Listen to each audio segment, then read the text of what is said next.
बीजापुर के एक छोटे से गांव में दादी माँ अकेले रहा करती थी। उनके परिवार में उनका बेटा, बहू और पोता भी थे। राजेश, रमा और विनय तीनों शहर में रहते थे। पापा, इसी छुट्टी में हम लोग दादी माँ से मिलेंगे, गांव जाएंगे, है ना? देखते हैं बेटा, ऑफिस में छुट्टी मिलेगी तो हम पक्का जाएंगे। पापा, आपने लास्ट ईयर भी यही कहा था। आई नो बेटा, पर तुम तो जानते हो इस साल मैंने जॉब चेंज की है, तो इस साल हमारा गांव जाना मुश्किल है। आप हमेशा यही करते हो पापा। विनय रूठकर अपने कमरे में चला गया। विनय, बेटा विनय। आप ऑफिस जाइए, मैं विनय को मना लूंगी। ठीक है, तुम उसे समझा देना। हाँ हाँ। राजेश अपने ऑफिस के लिए निकल गया। रमा विनय के कमरे में आई। विनय, देखो मैं तुम्हारे लिए चॉकलेट लाई हूँ। मुझे चॉकलेट नहीं चाहिए। इतना गुस्सा नहीं करते बेटा। पापा कितने सालों से बोल रहे हैं कि दादी माँ के पास ले जाएंगे। हाँ बेटा, मुझे पता है कि तुम दादी माँ को मिस कर रहे हो।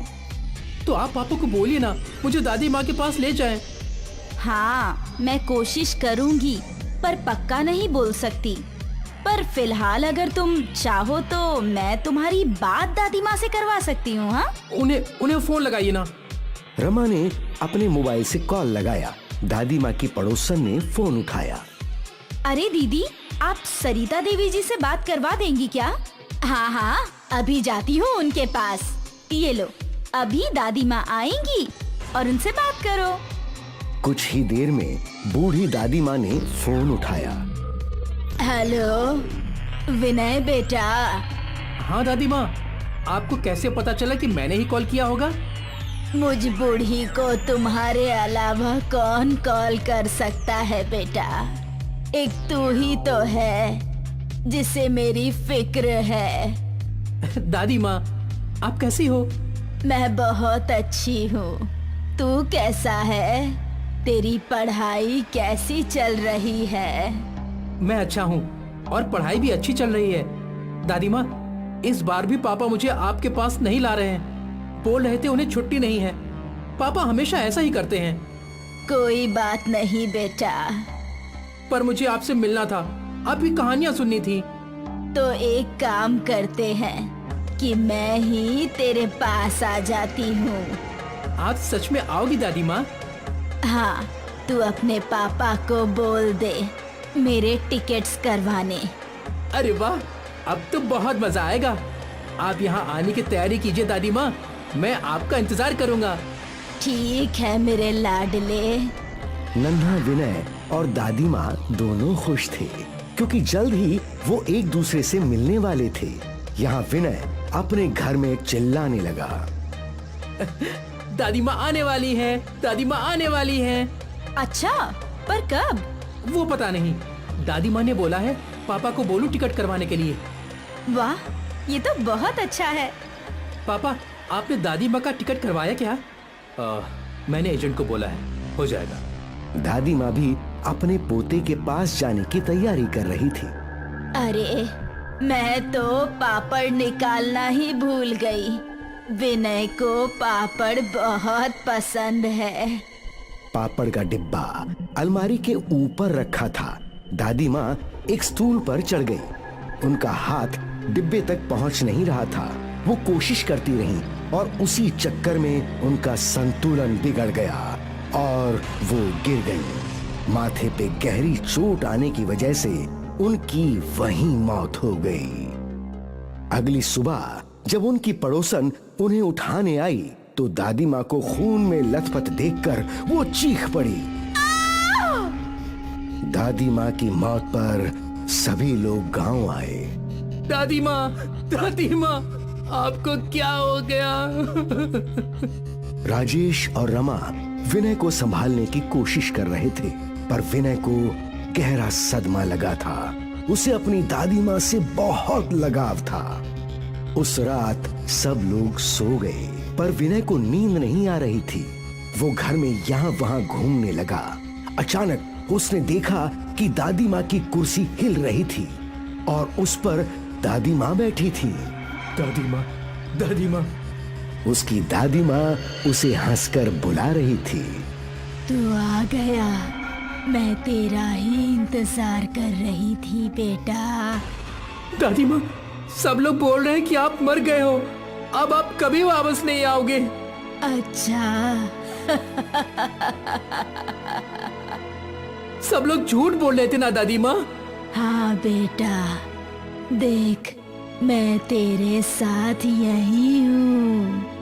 विनय अपनी दादी से बात कर रहा था। इसी वक्त रमा की नींद खुल गई और वो विनय को ढूंढते ढूंढते आंगन में आ गया। उसने देखा कि विनय खाली कुर्सी से बात कर रहा है।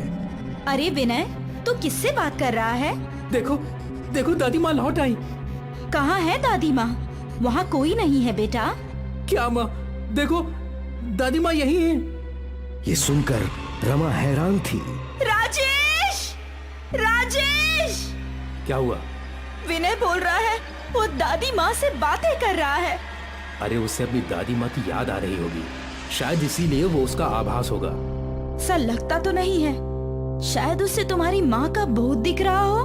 नहीं, ऐसा कुछ नहीं होगा। बच्चा है, बच्चों को आभास भी होता है। हो सकता है, अगर ऐसा हो तो अच्छा ही हो। अरे विनय बेटा, चलो अंदर चलो, सो जाओ। अरे सुबह जल्दी उठना है ना तुम्हें।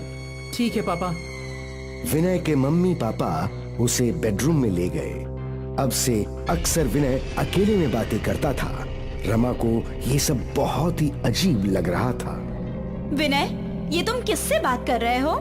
दादी माँ से। बेटा, दादी माँ अब नहीं रही, वो कभी लौट कर नहीं आ सकती। आप झूठ बोल रही हो। मेरी दादी माँ तो रोज मुझसे मिलने आती हैं। और पता है माँ, दादी माँ हमारे साथ रहेंगी हमेशा हमेशा के लिए। दादी माँ ने कहा है कि वो हमेशा मेरे साथ ही रहेंगी। विनय की ये बातें सुनकर रमा को डर लगने लगा। जरूर कुछ गड़बड़ है। अब क्या हुआ? विनय अकेले में बातें करता है और उससे जब भी पूछूं तो वो दादी माँ की ही बातें करता है। उस दिन आपने मेरी बात नहीं सुनी। मुझे लगता है जरूर आपकी माँ का भूत उसे दिखाई देता है। अरे बाप रे, अब हम क्या करें? आप किसी पंडित जी से बात कीजिए। ठीक है। राजेश पंडित जी से मिलने मंदिर में गया और वहाँ उसने पंडित जी को सारी बातें बताई। जरूर आपकी माता की जान अटक गई है। तो क्या वो अभी भी यही है? हाँ, हो सकता है, पर हमने तो उनकी आत्मा की शांति के लिए सब कुछ कर लिया। हाँ, पर उनकी जान आपके बेटे में है। शायद उनकी इच्छा अधूरी रह गई हो। उनकी इच्छा अब बस उनका भूत ही बता सकता है। तो अब हमें क्या करना चाहिए पंडित जी? आज रात में आपके घर आऊंगा। वहाँ एक हवन करके हम उनके भूत को बुलाएंगे। देखते हैं। ठीक है। यहाँ घर पे रमा और राजेश हवन की तैयारी करने लगे। शाम के समय पंडित जी आए और उन्होंने अपने मंत्रों का जाप करना शुरू कर दिया। आप अपने बेटे को यहाँ बैठाइए। विनय बेटा, उस सर्कल में बैठो। विनय चक्र के भीतर बैठ गया और पंडित जी मंत्र पढ़ने लगे। पंडित जी के मंत्र पढ़ते ही वातावरण में बदलाव शुरू हो गया।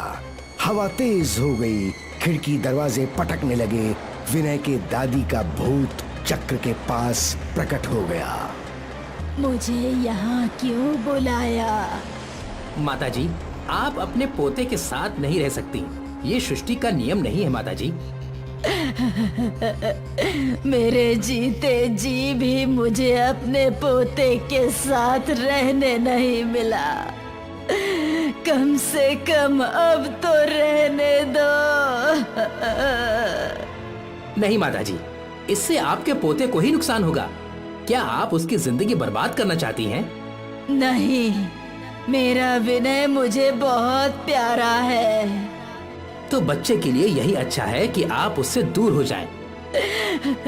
ठीक है, आज से मैं कभी विनय को दिखाई नहीं दूंगी, ना ही उसे मेरे होने का एहसास होगा। माताजी, आपको मुक्ति स्वीकार करनी होगी। यही एक रास्ता है। पंडित ने कुछ मंत्र पढ़े और दादी माँ के भूत को मुक्ति मिल गई। दादी माँ को जाता देख विनय बहुत रोया, पर यही उन दोनों के लिए अच्छा था। उन दोनों का एक साथ रहना शायद नियति को मंजूर ही नहीं था।